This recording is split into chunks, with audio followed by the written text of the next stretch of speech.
Welcome back to the Business Blitz Podcast. Joined here today by Nick. Nick, can you give us a quick introduction on yourself, please?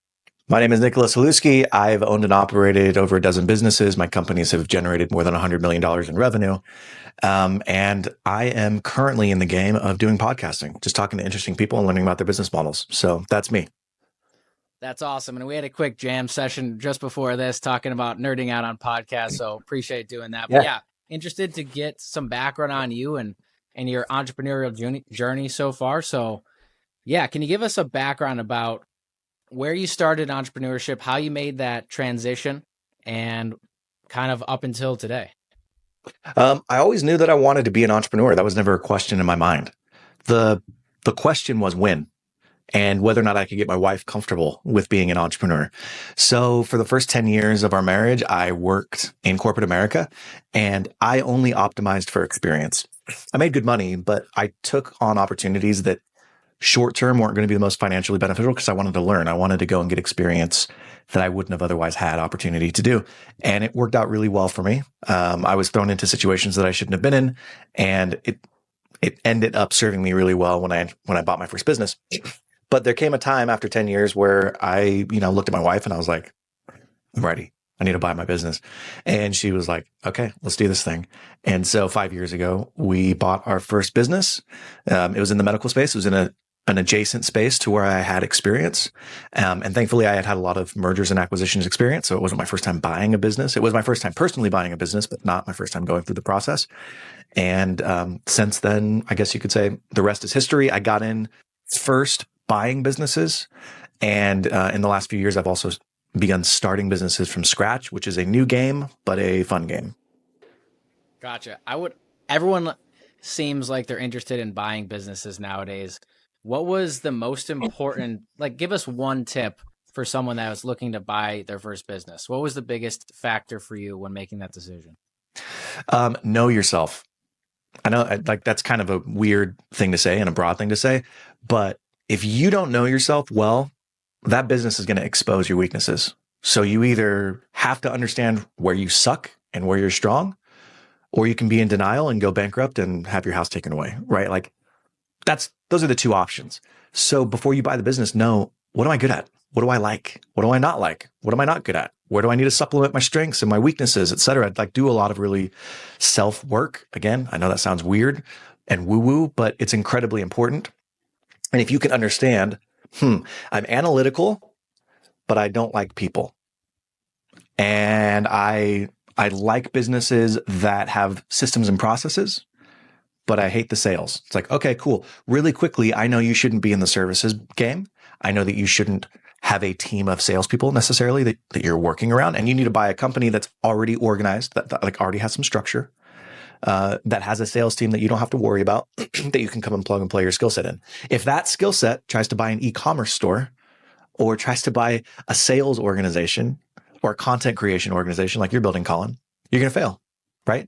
And I'm speaking very broadly and generally. Maybe you will succeed, but generally speaking, you're going to fail because you're putting yourself in a situation where your weaknesses are what the business needs. And if that's where you're at, you kind of screw yourself. So that would be my first and biggest tip is know yourself and then find a business that fits you.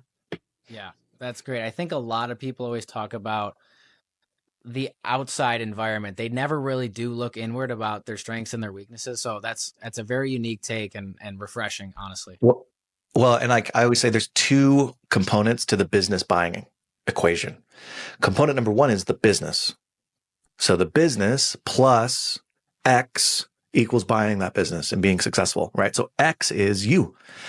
The business plus you equals your success. And a lot of people just focus on the business. Oh, what's the multiple? Does it have a moat? Are customers sticky? What's the EBITDA, right? They're focusing on the business. They don't focus on you, yourself, right? Your strengths, your weaknesses. And that sets people up, in my opinion, for a world of hurt that they really shouldn't go through. Yeah. Awesome. That's great. I want to talk about your process to acquire clients. So your current business right now, walk me through your client acquisition process.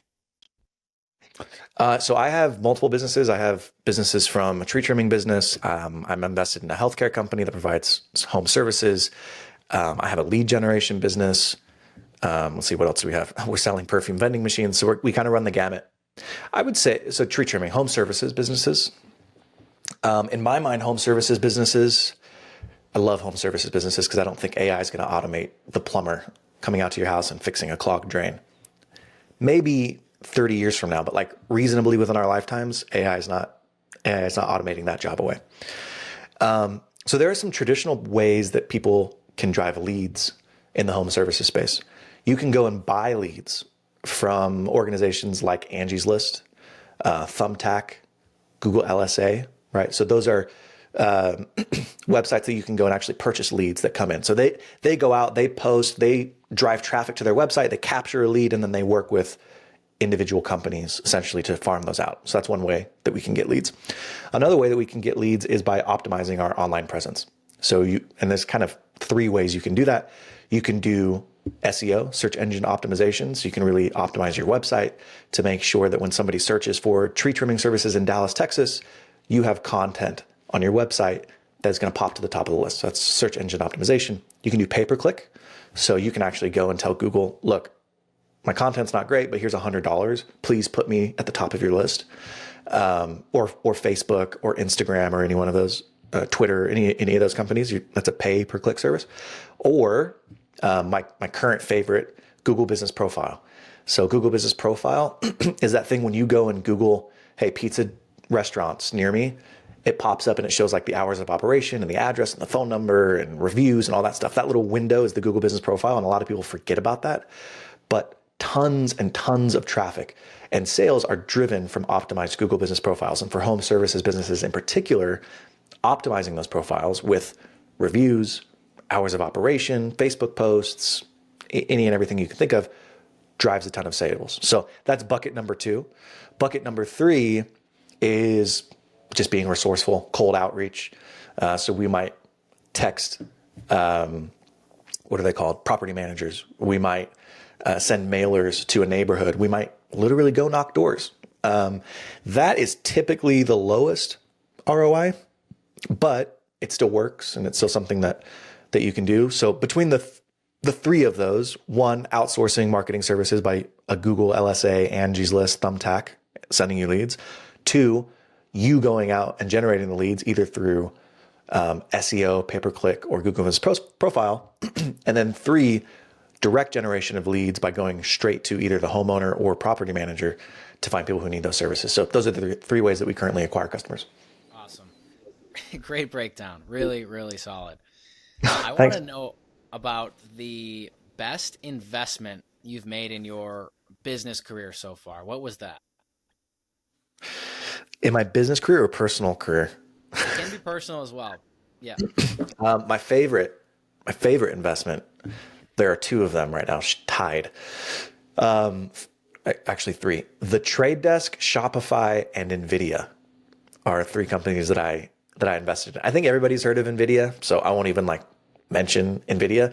And I think most people have heard of Shopify, right? But I invested in Shopify 10 years ago or whenever, shortly after their IPO, and they've done fantastic for me.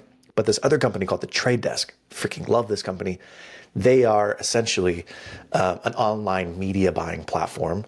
And I bought them and I turned $1,000 into 50 or something stupid like that. And that was one of my favorite trades. From a business standpoint, my best investment, that is a great question. Honestly, the first business that I bought was probably my best investment. I was able to buy it through the SBA. Most times that you buy a business, you need 20% down, but with the SBA, you can buy it with 10% down. But there are some little nuances that if you can get the owner to carry a note, technically you might only have to put in 5% down because the seller note will count as an equity injection. So I bought my first business. It was a $3.2 million business, bought that business for effectively 5% down. So what is that? $160,000, let's say. And then I can't tell you the exact purchase price, but within 2 years, we ended up selling that business for more than 2 and less than 3 times what we paid for it.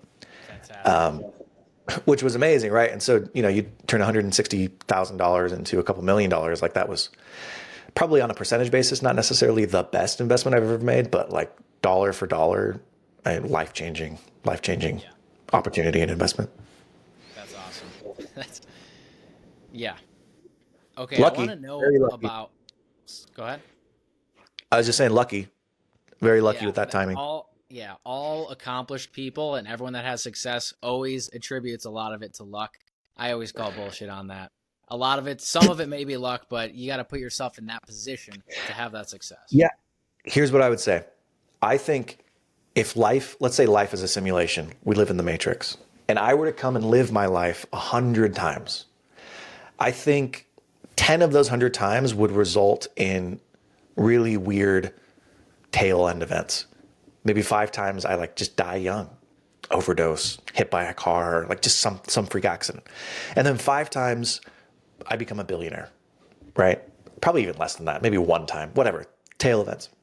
And then I think in the middle is pretty close to where you'll be. So I think if I would have played the game of life 90 times out of 100, I'm fairly successful. For me, the magnitude of success is about luck, right? Because what if I would have moved to Silicon Valley at 21 and met or been an early employee of Facebook or Airbnb or Pinterest or Uber or some of these companies? I'd have a lot more money than I have right now, right? So in my mind, there's an equation of success where you reach a floor, where you would have always been, right? And I think I would have probably been in that successful range. But the magnitude of the success, whether or not I had 10 million or 100 million or $1 billion, I think that is really attributable to luck and timing. Yeah.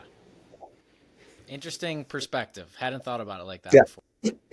I do often think that if I did get a do-over, I'd be worried that I'll mess it up. That's because I'm that's my take. I'm happy with what I've done, and I maybe attributed a lot of it to luck, but I'd be afraid that I would not be where I am right now if I did have to do it over again. How old are you? 26. 26? Yeah. Dude.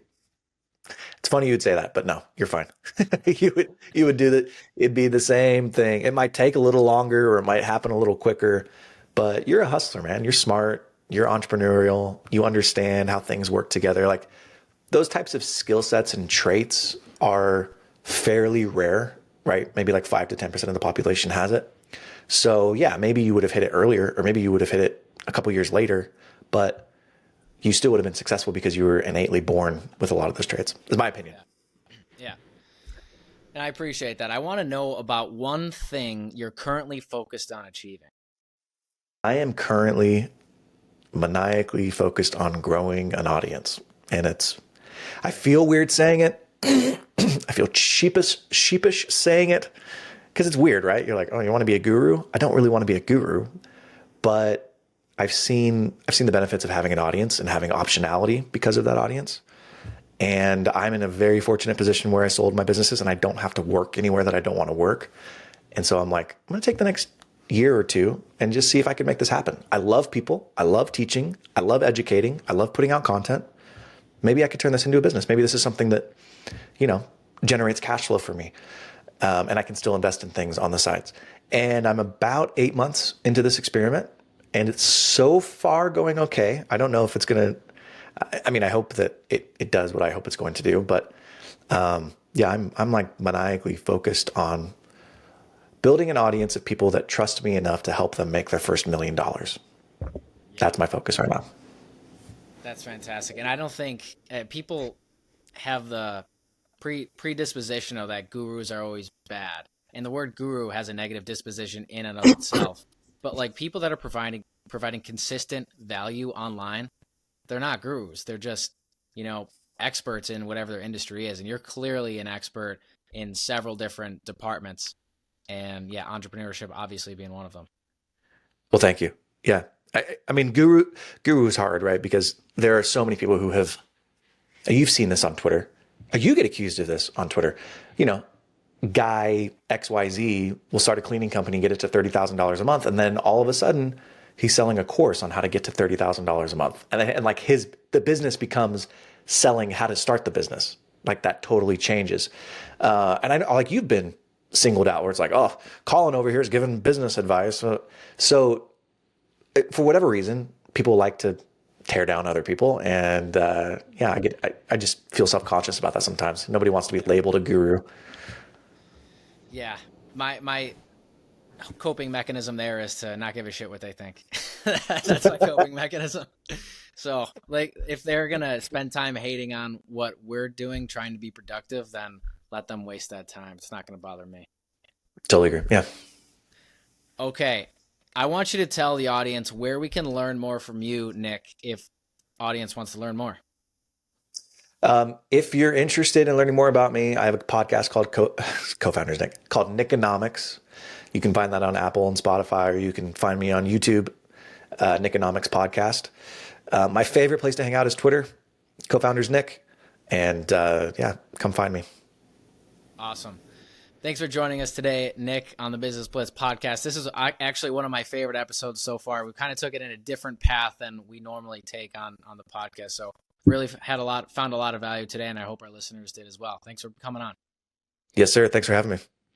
Thanks for watching. If you found value in this video, click subscribe below for more business content just like this.